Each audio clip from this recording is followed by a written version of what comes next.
Bien, hermanos, vamos a entrar a la palabra de Dios y esta tarde quiero hablar sobre la última iglesia del Apocalipsis, que es la iglesia que está en Laodicea. Abra su Biblia en Apocalipsis 3 a partir del versículo 14. Espero que este recorrido que hemos hecho por cada una de las iglesias haya dejado en usted una huella imborrable, una palabra, algo que haya transformado su vida, pero que también, hermano, le esté desafiando a seguir siendo transformada, a seguir siendo transformado. Quiero leer algunos versículos a partir del versículo 14, Apocalipsis 3. Y escribe al ángel de la iglesia en Laodicea: he aquí el amén, el testigo fiel y verdadero, el principio de la creación de Dios, dice esto: yo conozco tus obras, que ni eres frío ni caliente. Ojalá fueses frío o caliente, pero por cuanto eres tibio y no frío ni caliente, te vomitaré de mi boca. Deténgase ahí un momento. En nuestra ciudad, en nuestro estado, mejor dicho, nuestro estado, Nuevo León, tenemos dos equipos de fútbol que nos distinguen en toda la nación. Un equipo es Tigres y el otro equipo son los Rayados. En el torneo anterior, el equipo de los Tigres sufrió una lastimosa derrota contra el equipo Santos, que es de la parte de Coahuila y por Laguna. Y recuerdo las palabras de su entrenador, es decir, del entrenador de Tigres, el señor conocido como Tuca Ferretti. Y él en una entrevista dijo lo siguiente, refiriéndose al equipo de Santos, decía: vi a unos guerreros jugando al fútbol y vi a unos aburguesados tigres. Y esa parte, aburguesados tigres, tenía razón, tiene razón, así es, así jugaron. ¿Por qué aburguesados? ¿Puede un cristiano aburguesarse? ¿Puede una iglesia aburguesarse? Y hermanos, es aburguesarse, no hamburguesarse. Que eso todos estamos hamburguesados, ¿verdad? Pero ¿cuándo se vuelve una iglesia como tipo burgués? Déjame explicarte. Se supone que cuando se hablaba de la burguesía anteriormente, se hacía referencia a la clase acomodada, la que poseía propiedades y la que poseía el capital. Pero cuando se aplica al modelo o al tipo de persona para decirle burgués, es una persona conservadora que está únicamente interesada en su bienestar económico y su estabilidad social, se siente que lo tiene todo y que no necesita nada, ni a nadie, obviamente. Estoy cómodo donde estoy. Yo veo a la iglesia Laodicea en cierta manera así, aburguesada. Y ahorita usted se va a dar cuenta por qué. Le digo rápidamente el marco histórico de esta ciudad en donde estaba esta iglesia del Señor. Primero, hermano, tiene usted que saber que la iglesia en Laodicea es la única iglesia de la que Jesús no dice nada bueno. No recibe ningún tipo de elogio, no recibe ningún tipo de alabanza. En el mundo antiguo había 6 ciudades que se llamaban así, Laodicea. Pero esta, la que tiene que ver en la escritura, se le conocía como Laodicea sobre el Licos.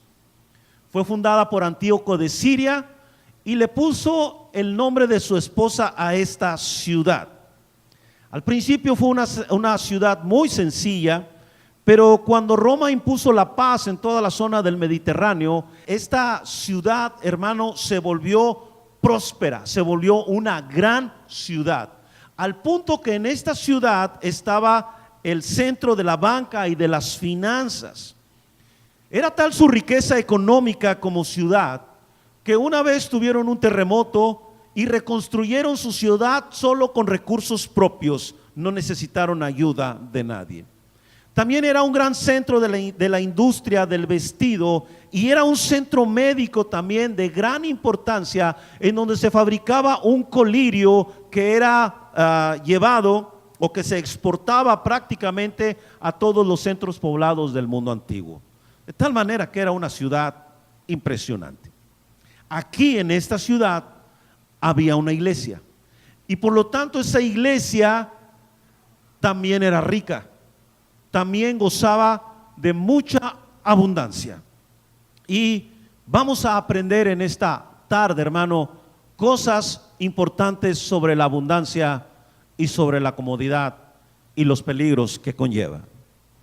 Primeramente, en el versículo 14, Jesús se presenta como el amén, el testigo fiel y verdadero. Esos nombres o títulos que se le dan a Jesús o que Jesús mismo usa para presentarse son muy interesantes, porque el término o el título amén que se utiliza aquí no es el amén común que decimos tú y yo cuando leemos una porción de la escritura y decimos amén, o cuando terminamos una oración y decimos amén, que regularmente se interpreta o se entiende como así sea. Sin embargo, hermanos, aquí la idea de el amén viene de un término hebreo que implicaba lo siguiente: lo que es verdadero, lo que está firmemente establecido y lo que es digno de confianza. Entonces, cuando Jesús dice que Él es el amén, lo que Él está diciendo es que Él es lo verdadero, que Él es lo inamovible y que Él es digno de confianza. Y esto, hermanos, se ve enfatizado con el siguiente título: el testigo fiel y verdadero. De tal manera, hermano, que cuando habla de que Jesús es el testigo fiel, quiere decir, mira, había algunos requisitos para ser testigo. Tenías que haber estado presencialmente en el evento o en el suceso. No era de oídas, tú fuiste testigo presencial. Y luego también debería de tener la capacidad de explicar lo que había visto y lo que había oído. Y eso de sobra lo puede hacer Jesús. Entonces, cuando se habla del amén, el testigo fiel y verdadero, lo que se está diciendo es que Jesús lo único que habla es la verdad. Y lo que va a decir a continuación es verdadero. No hay manera de que alguien diga que no es cierto. No hay manera de que alguien diga que Jesús no conoce a la iglesia que está en la Odisea y que conoce a cada creyente que está en esa iglesia. No hay forma que tú y yo digamos que lo que Jesús dijo no es cierto, porque Él es el amén, el testigo fiel y verdadero. Por lo tanto, lo que Él nos va a decir esta tarde es cierto. Luego continúa diciendo que Él es el principio de la creación de Dios. Lo que quiero decirte de esa frase es que no quiere decir que Jesús haya sido creado o el primero en ser creado. No, la idea aquí es en quien se origina todo lo creado. Por eso dice que es el principio, ese es el origen, ¿sí? Y esto lo podemos constatar o confirmar en Juan capítulo 1 versículo 3, donde dice que todas las cosas por Él fueron hechas y sin Él nada de lo que ha sido hecho fue hecho.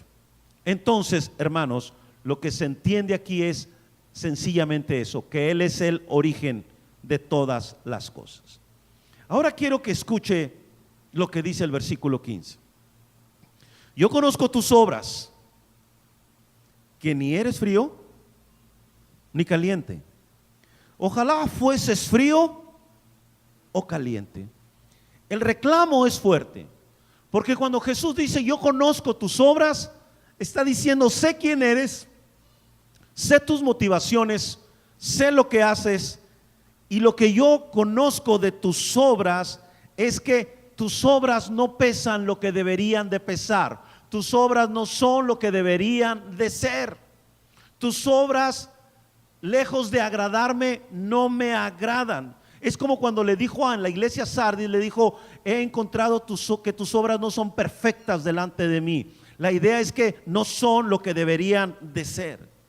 Y eso es grave, hermano, porque cuando Jesús dice, yo conozco tus obras, yo conozco qué clase de cristiana, qué clase de cristiano yo conozco porque vienes a la iglesia. Yo conozco todo acerca de ti, iglesia.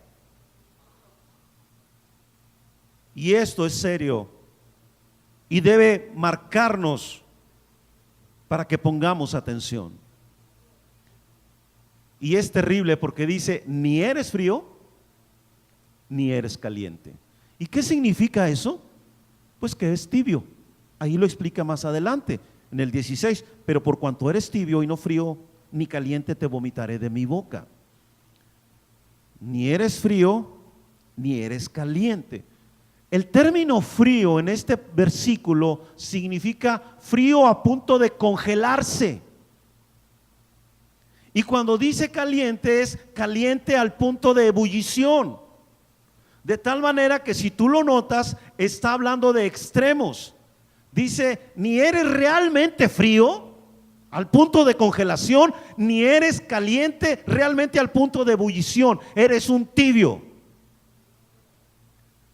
Hay cosas tibias que son ricas, pero hay otras que no. No sé mucho de café. Algunos de ustedes sabrán más que yo. Pero en lo poco que sé es que el café debe tomarse negro, sin leche y sin azúcar. Así debe tomarse el café. Algunos de ustedes ya lo sabían, ¿verdad? Yo lo tomo, se tiene que beber bien caliente. Me faltó ese detalle. Yo lo tomo con leche, con azúcar y no muy caliente. Así es como lo tomo. Mi mamá decía que el café tenía que estar de comadre chismosa, caliente, ardiendo, arrancalenguas, para que primero platicaras y luego tomaras el café. Eso decía mi mamá. Entonces, hermanos, qué tragedia la de esta iglesia. No eran fríos. Déjame explicarte. Frío se refiere a un inconverso, a un no creyente. Caliente se referiría a un creyente. Entonces, lo que Jesús les dice es: oigan, ustedes están graves porque no son inconversos, pero tampoco son creyentes. Por eso te digo que es una tragedia. ¿Y cómo explicamos que una iglesia pueda llegar a un estado así? ¿Cómo explicamos que un creyente se convierta en alguien así, que ni es inconverso, pero tampoco es creyente, es término medio? Y esto, hermano, Jesús lo expresa así: ojalá, sería mejor, sería preferible que fueras no creyente o que fueras todo un creyente, pero no que estuvieras en medio. Eso no es mi plan. Para eso no murió Cristo, para eso no fueron perdonados tus pecados, sino es para que estés del lado caliente. Y ni siquiera Jesús les está diciendo sean fríos. Lo que está diciendo es: defínanse, definan quiénes son, definan en dónde están. Y esto, hermano, no es labor nuestra determinarlo. Me refiero, yo no lo determino hacia otra persona. Es una experiencia personal. Mira, en mis casi 30 años de trayectoria pastoral, he encontrado que hay dos ministerios que no vienen en la Biblia. Uno es el ministerio de la báscula. Algunos hermanos lo tienen. Son los que cuando te ven te dicen: oye, hermano, ¿qué repuesto está? O ¿qué delgada te ves hoy? Es el ministerio de la báscula. Sí, y mucha gente lo tiene. Y lo primero que te ven es lo que te dicen: o sea, ¿por qué la agresión? O sea, o digámonos todos cuando nos veamos, todos estamos delgados, seamos la iglesia de los delgados. Pero también hay otro ministerio, y hay quienes son el termómetro espiritual de los demás. Ellos califican si eres espiritual o no. Ellos son los que definen si realmente estás cerca de Dios o no. Y lo hacen en base a cómo te ves y a cómo se sienten. Hermanos, eso es parte de una tibieza espiritual.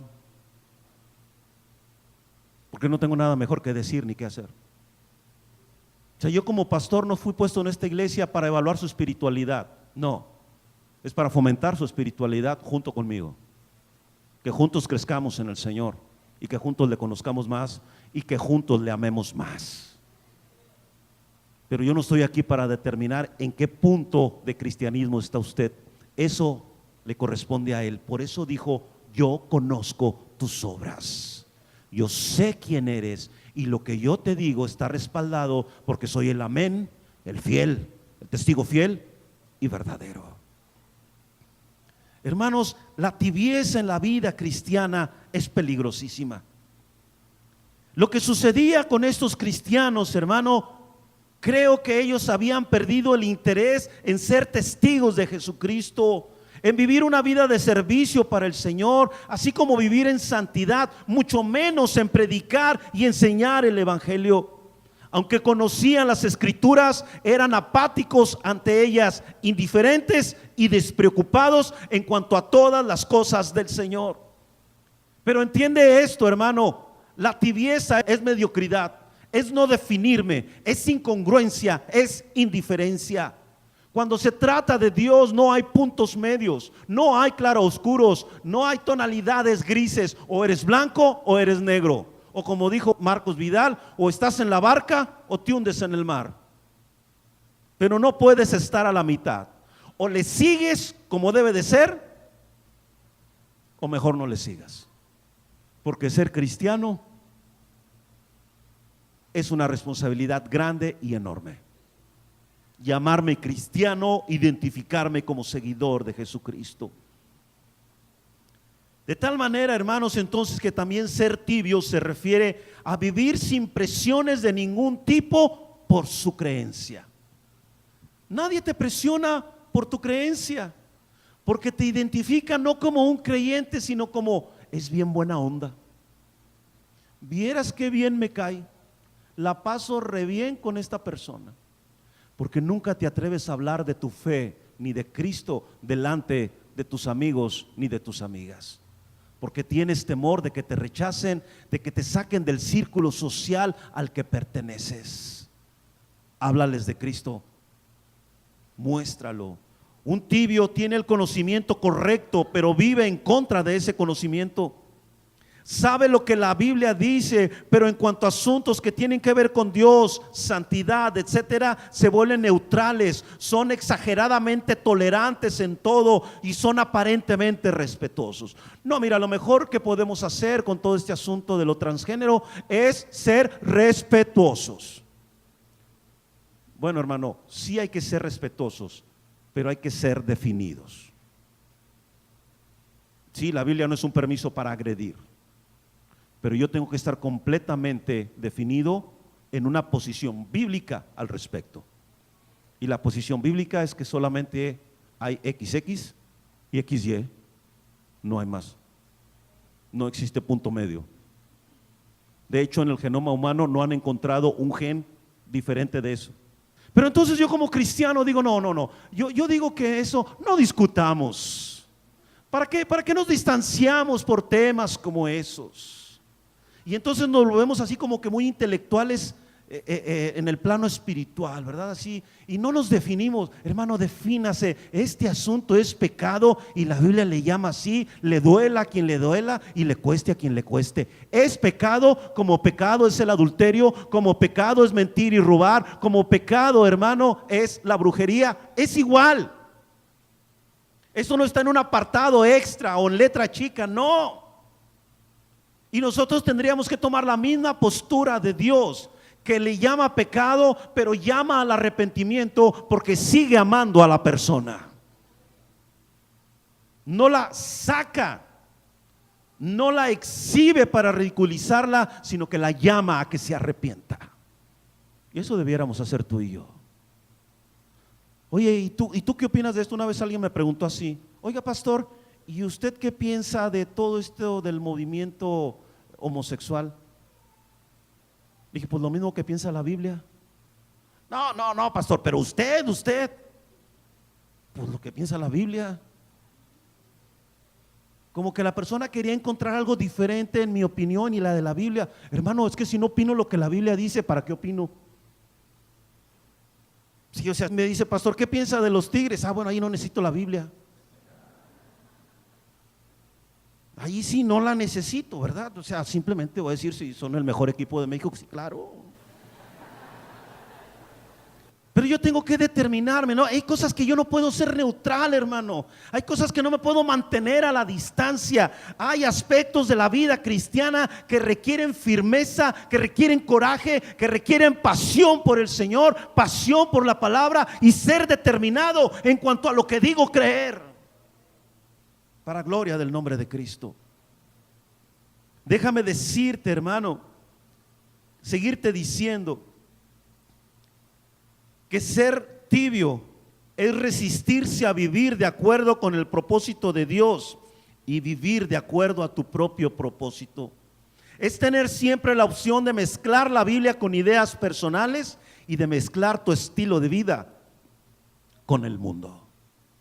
Es mantenerme a la distancia como creyente, no involucrarme en absolutamente nada y simplemente decir, soy cristiano, aunque tu manera de pensar, aunque tu manera de ser, aunque tus hechos digan todo lo contrario, pero tú dices que es cristiano. Yo tengo que ser firme en cuanto a eso, no puedo ser tibio en este aspecto, y era lo que en mucho le estaba pasando a la Odisea, a la iglesia que estaba en la Odisea. Y te vuelvo a insistir, tremenda es esa frase, ojalá fueras frío, ojalá fueras caliente, pero nunca tibio, porque por cuanto eres tibio, ¿qué dice ahí, hermano? Te vomitaré de mi boca.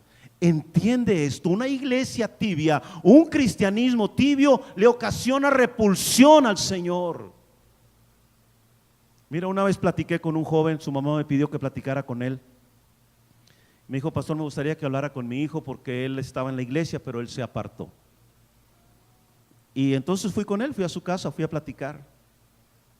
Y primero hablamos de otras cosas y luego le dije, bueno, quiero hablar contigo porque tu mamá está preocupada acerca de ti y de que ya no vas a la iglesia. Y yo le dije, me gustaría saber qué pasó porque ya no vas a la iglesia. Y su respuesta fue tajante. Pastor, la Biblia dice que uno tiene que ser frío o caliente. Yo decidí ser frío. Dije, ¿estás seguro? Y me dijo, sí, eso es lo que quiero. Ni cómo terminar orando, ¿verdad?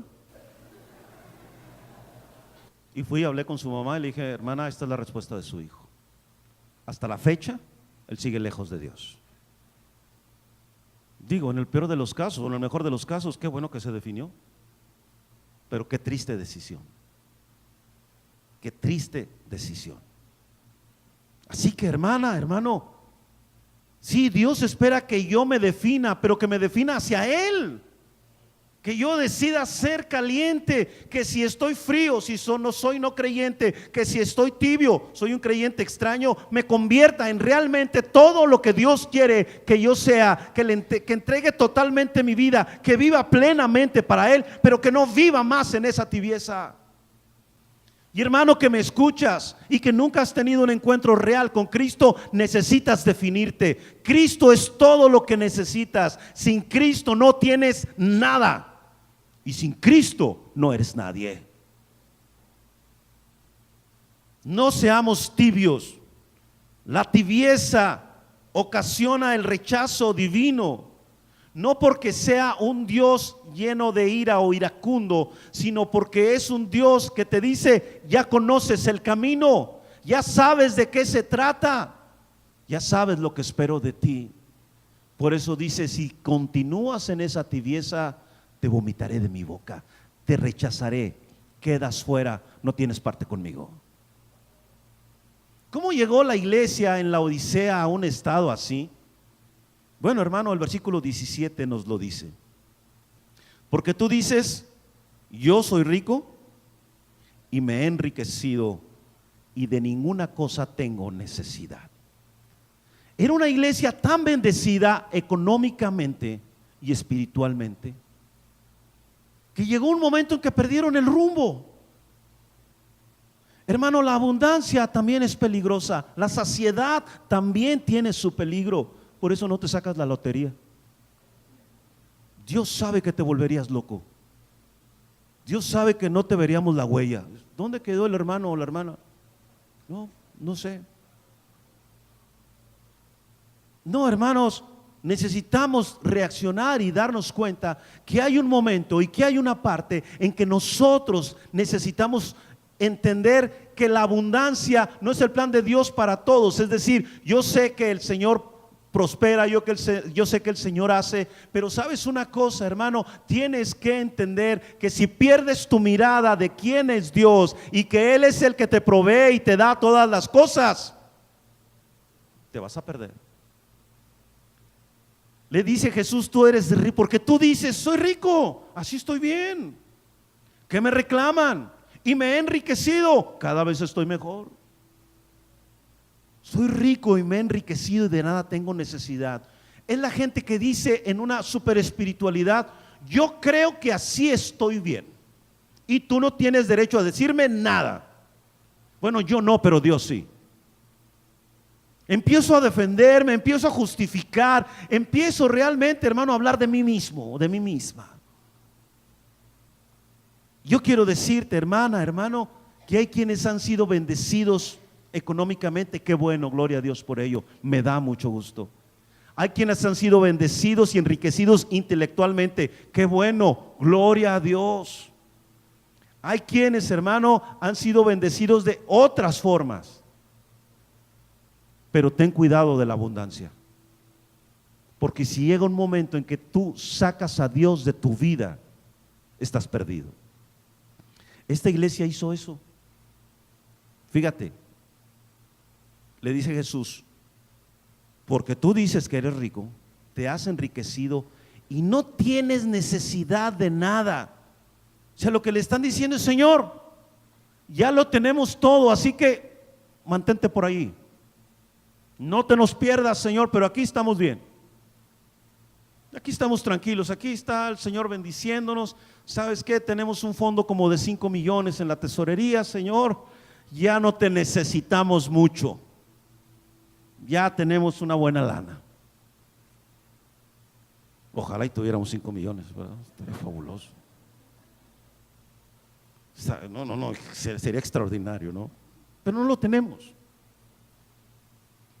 Ahora, hermano, ¿por qué te digo que la saciedad, por qué te digo que la abundancia es peligrosa? Mira, si tú abres tu Biblia en Ezequiel 16, en el versículo 49, allí vas a leer cuál fue el pecado de Sodoma y de Gomorra. Y se mencionan 3 cosas. Ahí repito, Ezequiel 16, 49 y 50, pero en el 49 se mencionan 3 cosas. Dice, este fue el pecado de tu hermana, le dice a Israel, de tu hermana Sodoma. Y le dice, entre esas 3 cosas, una de ellas es saciedad de pan y abundancia de ociosidad. O sea que Sodoma y Gomorra eran ciudades que vivían bien. Había saciedad de pan, no les faltaba nada. ¿Sabes, hermano? Cuando tenemos todo lo que siempre soñamos en cierta medida, dejamos de necesitar a Dios. Ya tengo el carro de mis sueños, ya tienes tu Audi allá afuera de la casa.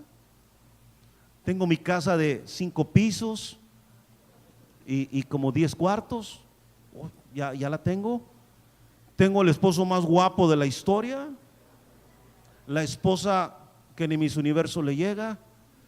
Tengo hijos increíbles, increíblemente rebeldes, pero tiene hijos increíbles. Y dices, ya lo tengo todo. Voy a la mejor iglesia que hay en la ciudad, vaya usted a saber cuál es. Y ya, ¿qué necesito? Nada. Esas fueron las palabras de Luis Miguel a Heriberto Hermosillo. Heriberto Hermosillo fue músico de Luis Miguel. Él ahora sirve al Señor, es pastor en McAllen y el Señor lo usa de una manera maravillosa.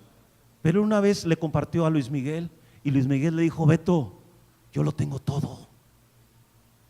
Yo puedo hacer lo que quiera. puedo tener las mujeres que quiera, puedo ir a donde yo quiera, tengo mucho dinero. Wow. No necesito ni a Dios, lo tengo todo. Qué impresionantes palabras. No necesitar a Dios, pero bueno, él es frío, él es no creyente. Pero que un creyente te diga eso, así estamos bien, ¿para qué más de Dios? Así estamos bien, nos la llevamos suave, participamos aquí, vamos ocasionalmente a la iglesia, leemos la Biblia cuando se nos atora la carreta, cantamos bien bonito, levantamos las manos, soy bien cuate del pastor, etcétera. Obviamente estoy inventando, ¿Y sabes qué, hermano? El problema es que sacamos a Dios de nuestras vidas. Y cuando sacas a Dios de tu vida, todo se complica. Al principio va bien, todo parece estable, pero llega un momento en que las cosas se vuelven muy difíciles y muy terribles. No, hermano, no es que Dios no quiera que tengamos abundancia, Dios nos advierte acerca de ella. Y entonces, hermanos, nos volvemos tibios, y eso es peligroso porque hablamos que somos abiertos, que somos muy open mind, que no somos tan rígidos, permanecemos neutrales, como ya lo dije. Pero sabes que no es esta la voluntad de Dios para tu vida ni para la mía. Así que, ¿cuál es la realidad de la iglesia de la Odisea? ¿Cuál es la realidad de un cristiano tibio? Mira, vuelve al versículo 17. Porque tú dices: yo soy rico y me he enriquecido y de ninguna cosa tengo necesidad. Y esta frase realmente es impresionante. Y no sabes que tú dices que eres esto. Y Jesús le dice: ni siquiera tienes idea de quién eres. Y luego menciona 5 adjetivos impresionantes. Tú eres, léalos conmigo, un desventurado, miserable, pobre, ciego y desnudo. Es como el boxeador que le llovieron como 10 trancazos y pues, ¿cuántos eran? No, pues nomás era uno. Eres un desventurado. Eso quiere decir una persona que padece desdicha, desgracia, infelicidad. Se refiere también a un apocado, a un nefasto y a un desacertado. Esos son los cristianos de la Odisea. Les llama miserables, dignos de que se les tenga lástima. Es alguien que aparenta ser algo que no puede ser ni quiere ser. Pobre se refiere, porque ellos decían que se habían enriquecido, y el Señor les dice: en realidad no tienes nada, porque la riqueza que tienes es como agarrar una mariposa con la mano. Si sabes que si aprietas una mariposa finalmente se deshace. Dice: por eso eres pobre, y terriblemente más porque eres pobre espiritualmente. Le dice que es ciego. ¿Recuerdas que ellos hacían ahí en esa ciudad, se hacía un colirio? Te lo dije al principio. Dice: ni siquiera ves, o sea, ni con colirio te alivianas, maestro. Eres tan ciego, no puedes ver lo que Dios quiere de ti, ni lo que Él puede hacer en ti. Ni siquiera puedes ver que la respuesta está en su palabra y que Jesús es todo lo que Él necesita. Y luego les dice: y eres un desnudo. Eso quiere decir que estás en una condición de vergüenza y humillación y no lo puedes ver. Son 5 adjetivos tremendos, hermano, que describen la condición interna y externa de esta iglesia. Y entonces mira el consejo divino, versículo 18. Por tanto, yo te aconsejo que de mí, dice Dios, compres oro refinado en fuego, el mejor oro, para que en realidad seas rico, y vestiduras blancas para vestirte y que no se descubra la vergüenza de tu desnudez, y unge tus ojos con colirio para que veas. El consejo divino es verdadero. Compra de mí, adquiere de mí, obtén de mí la verdadera riqueza. Obtén de mí el verdadero vestido. ¿Y a qué se refiere esto? Te lo voy a poner de esta manera: solo yo puedo darte lo que es verdadera riqueza, y esta empieza en tu interior conmigo. Solo yo puedo vestirte con ropa blanca, una vida satisfactoria, plena y pura. Solo yo tengo un colirio que en realidad te ayuda a ver las cosas como yo las veo, ver sentido donde tú no lo ves, ver mi presencia en las cosas diarias de tu vida. Y solamente yo puedo hacer que camines sin ser humillado y sin ninguna vergüenza. Versículo 19. Yo reprendo y castigo a todos los que amo. Sé pues celoso y arrepiéntete. El término reprender quiere decir convencer, llevar a una persona al convencimiento. O sea, la reprensión no es un mero regaño, es decir, te voy a convencer de que estás mal. ¿Ok? Te lleva convicto a una verdad. Y cuando dice que yo castigo, quiere decir yo enseño, yo disciplino. ¿A quiénes? A los que amo. Ese es un buen consejo para los padres, entre otras cosas. Sí, papás, a veces tenemos que reprender y castigar. Sí. Tus hijos no te lo van a agradecer, lo dudo mucho ahorita, no, pero más adelante sí. Pero sí, hermanos, Dios lo hace con nosotros. ¿Por qué? Porque nos ama. Y esto es lo impresionante, hermano, que a pesar de que la iglesia está como está y es como es, hermano, aquí en la Odisea, es impresionante escuchar que Dios diga, que Jesús diga, yo reprendo y castigo a los que amo. Y le está diciendo, iglesia, te amo. A pesar de, aunque hagas y digas estas cosas, yo te sigo amando. Por lo tanto le dice, sé celoso y arrepiéntete. Ahora, ese término celoso, hermano, hay que entenderlo bien. Porque ese término primero indica un mandato en tiempo presente, lo que nos llama a la continuidad. Ser celoso en este caso, hermanos, es ser fervoroso en las cosas de Dios. Ser fervoroso. Y con ello me refiero, hermano, a ser apasionado por Dios. Como dicen los chavos, o decían los chavos en mi época, a ser clavados con Dios. A que si te vas a meter, éntrale con ganas. Mire, una vez que fui a predicar a Argentina, el pastor que me invitó luego me confesó, dice, tenía mis dudas, porque quería ver si sudabas la camiseta en el púlpito. O sea, que si le echabas ganas. Y dije, qué bueno que me lo dijiste después, porque le dije, me hubiera sentido muy mal si llego al púlpito con esa expectativa, ¿no? Y me dijo, la verdad, dice, es que eres un apasionado en el púlpito.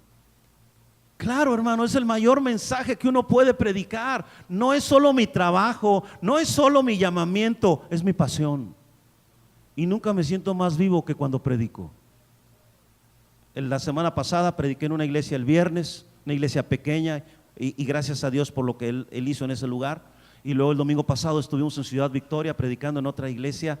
Y la verdad es que sí, me cansé mucho porque ya la edad se me vino encima, sin carnaval ni comparsa, decía la antigua canción, pero fue una bendición. Regresamos llenos de bendiciones, hermanos. Entonces, me gusta hacerlo, me gusta predicar, hermano, me gusta alabar al Señor y me gusta externar mi pasión por Dios. Claro, cada quien lo hace de diferente manera, pero que tu corazón arda por Dios. Que tu corazón arda por el Señor, que jamás te detengas, que jamás te limites, que sea que estés sentada alabando a Dios, digas, pastor, pero estoy brincando en mi corazón. Amén, aleluya. Pero que vivas en una intensidad tremenda, hermano, para que de esa manera también el Señor sea una realidad en tu vida, un reflejo de una realidad en tu vida. Sé celoso y arrepiéntete. Le expliqué en otras ocasiones, el término arrepiéntete es un evento inmediato, algo que hago de una vez por todas. Hago un giro de 180 grados para seguir a mi Jesús, para seguir a mi Señor. ¿Acaso no lo dio Él todo por ti? ¿Acaso no perdonó tus pecados? ¿Acaso no cambió tu corazón? ¿Acaso no te libró de suicidios? ¿Acaso no te libró de vicios impresionantes, de drogas, de tantas cosas? ¿No sanó tu corazón de heridas del pasado? Dime, ¿no se lo merece todo Dios? Apasionate por Él. Apasionémonos por el Señor. Versículo 20, he aquí yo estoy a la puerta y llamo. Deténgase ahí. ¿Dónde está Jesús, hermano? Está afuera. Es como si tuviéramos culto aquí, hermano, y el Señor estuviera: Jonatán, dame chance de entrar. Espérate, Señor, nomás acabamos esto y ahorita le pasas. Jonatán, déjenme entrar. Señor, es que tenemos una actividad muy importante aquí con los muchachos y con los hermanos. O sea, ahorita, Señor, espéranos. Tengo la impresión de que hay iglesias que están haciendo eso en la actualidad. Ya Jesús no es parte de su culto. Ahora lo que queremos es entretener a la gente, es tener la mejor tecnología en el templo, es tener lucecitas que nos iluminen y que se vea impresionante. Queremos tener fondos movibles ahora. Hay iglesias ahora donde toda la pared de atrás la usan con un fondo que se está moviendo y te ponen agüita y todo ese asunto. Digo, no tengo ningún problema con eso, pero ¿no será un reflejo de que nos estamos muriendo? De que ahora necesitamos todo eso para que la gente esté tranquila. Miren, los que, voy a decir una frase que no me gusta mucho decir, pero la voy a decir. Los que son de mi época, ¿sí? ¿Se acuerdan allá? 70s, con una guitarra, ¿se acuerdan? Con una guitarra. Gracias a Dios por todo lo que hay ahora, me fascina. Con una guitarra tocada por unos chavos inexpertos, se armaban los cultos, ¿no se acuerdan? Y usted no sabe la alegría que sentimos cuando se compró la primer guitarra eléctrica. No, nos sentíamos, ni la banda El Recodo, de veras, en serio, nos sentíamos, me fui al extremo con la comparación, pero nos sentíamos tan bien con la primera guitarra eléctrica, en serio. Y luego se compró otra. Y lo interesante es que aquí había un chavo que se llama Aurelio, le decíamos Lelo de cariño, y él era zurdo, pues le volteó las cuerdas a la guitarra para tocar, y tocaba a lo zurdo, él tocaba para este lado. Hermanos, es que es más que todo esto, y gracias a Dios por lo que hoy tenemos, y no me quejo, no digo que sea mejor lo otro que esto, o que esto sea mejor que el otro, no, hermano, es que es el corazón, es que es tu ser interior, es que es tu pasión por Dios. No podemos dejar afuera al Señor. Si a Él es el que alabamos, si a Él es el que le rendimos culto, si a Él es el que le levantamos la mano, ¿por qué está afuera? No lo dejemos afuera. Ya voy a terminar. Si alguno oye mi voz y abre la puerta, entraré a él y cenaré con él y él conmigo. Eso quiere decir, si alguien oye mi voz y se atreve a abrir la puerta, a dejar de ser tibio, a dejar de ser frío, y abre la puerta, yo voy a meterme en su vida y voy a inundar su vida y voy a estar con él y vamos a pasar un tiempo delicioso, porque dice cenaré. La cena era importante en la vida judía, y cenaré con él, es decir, la vamos a pasar increíble, porque él va a llenar toda tu vida. Versículo 21, al que venciere le daré que se siente conmigo en mi trono, así como yo he vencido y me he sentado con mi Padre en su trono. Nota esta promesa. Algunos comentaristas dicen que es una promesa impresionante para el tipo de iglesia que era. Al que venza, al que decida dejar de ser tibio y sea caliente, a él se va a sentar conmigo en mi trono, porque yo también vencí. Yo tengo una victoria que proclamar, dice Jesús.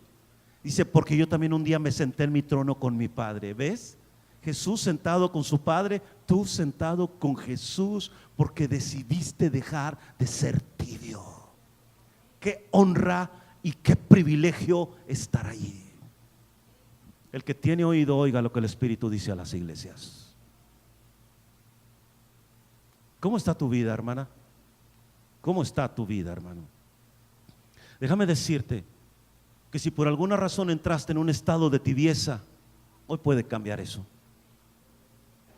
Si esta tarde tú estás entendiendo que el Espíritu Santo te habló y puedes resolver y decir, sí es cierto, ¿sabes qué? Yo no me he metido realmente con Dios. ¿Sabes qué? Yo me estoy manteniendo mucho al margen y estoy escuchando que Dios tiene más de lo que yo me estoy imaginando. Hermano, Dios tiene tanto para nosotros y ese tanto es el mismo. No hablo bendiciones de prosperidad, no hablo de milagros, aunque Él hace eso y es glorioso que lo hago. Hablo de Él mismo, que Él fluya en tu vida, en tu mente y en tu corazón, y que Él sea lo más grande que te ha sucedido. Mira, esta tarde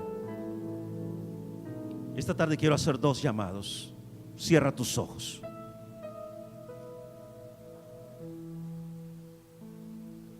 Quizás esta tarde haya alguien aquí que dice: pastor, yo la verdad soy frío, nunca le he entregado mi vida a Cristo, pero quiero hacerlo. Y quizás también hay alguien que diga: pastor, tengo muchos años diciendo que soy cristiano, pero nunca he entregado mi vida a Cristo, quiero hacerlo. He estado tibio, pero quiero dejar esa tibieza para apasionarme por Jesucristo. Quizás también ya necesitas definirte. Si este es el camino, si Jesús es el camino, síguelo. Y no lo sigas a la mitad. Síguelo con una entrega total. Síguelo con una pasión desbordante. Pero ya no te estés ahí en esa tibieza. Si has notado, si esta tarde entendiste que había tibieza en tu corazón, todo lo que tienes que hacer es decir: renuncio a eso, Señor. En tu nombre salgo de eso. Abro la puerta porque tocaste mi corazón y me dispongo a ser un fervoroso, apasionado seguidor tuyo, para gloria de tu nombre. Póngase de pie. Señor Jesús, si alguien en esta tarde entendió que es tibio, si alguien esta tarde entendió, Señor, que ya no puede seguir así, que necesita definirse, que necesita determinarse, que necesita salir de ese estado de tibieza, porque ya te conoce, porque ya tuvo un encuentro contigo, pero por alguna razón no se enfrió, se entibió.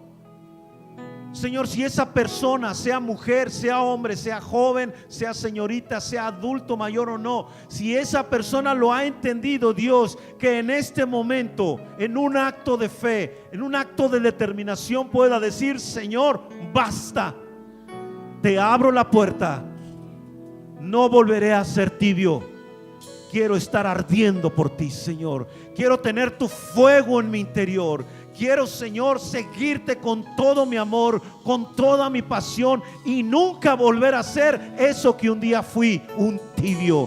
Ya no solo un pecador, sino un tibio, Dios. Lo hago a un lado para ganar todo por ti, Señor. Dios, las mujeres y los hombres que en esta tarde han determinado eso en tu corazón, tú los estás viendo.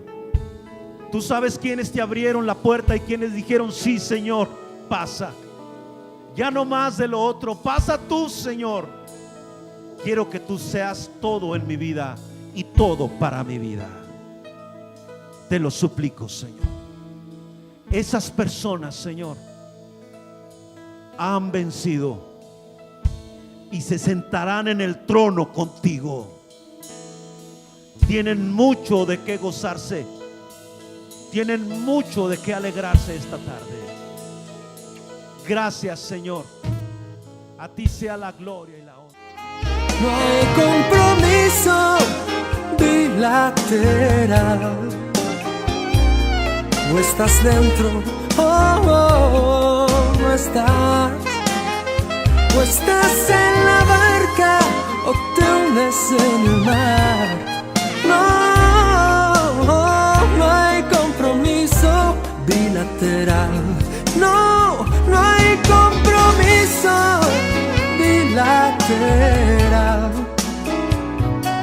O estás dentro o simplemente no estás.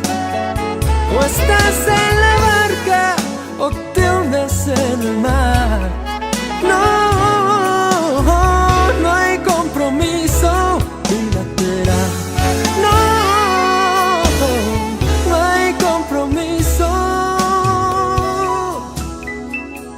bilateral.